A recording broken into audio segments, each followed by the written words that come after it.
Now, over the past few weeks, I've seen a few stories and a few videos of interactions at pawn shops, and more people and more affluent people, or once affluent people, are going to pawn shops, and not to shop, but to actually trade in items for cash. And that shows you how cash-strapped many Americans are becoming. And when you're going into a pawn shop, that spells a desperation. Now, I haven't been in a pawn shop in decades. As a young teenager, I would go into pawn shops with my aunt and uncle, and it seemed like they were in there every week, trading in stereo equipment and their belongings for cash. And at that time, I was very young and didn't look at everything with a financial lens like I do now. And I just knew at that time that everyone else wasn't doing that, and they were the outliers. And back then, going into a pawn shop was almost shameful. You didn't want anyone to see you going there. And now it seems like it's just an everyday thing. Here, I'll stop at a pawn shop before I go into Walmart. And it seems like it's just an everyday event for a lot of people, a lot of families. And it just goes to show the American household, the financial being, the psychological being,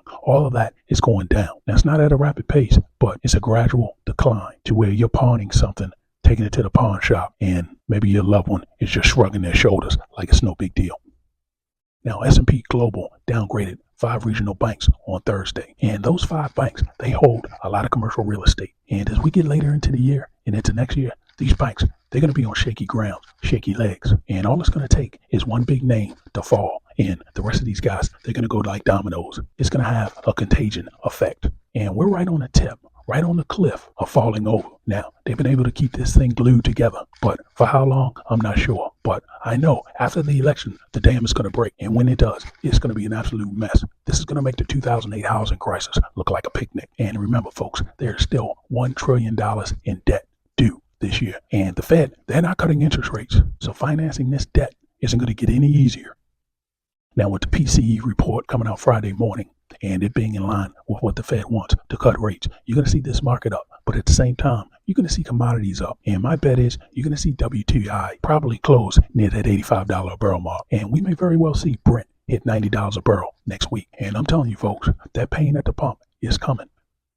Now, more than 36% of Americans have more credit card debt than they have in emergency savings. And that spells big trouble, folks, because the average American, there's no way they can go 1 year without having some type of emergency. And that's all it takes is one flat tire, one medical emergency, and that can set you back 6 months.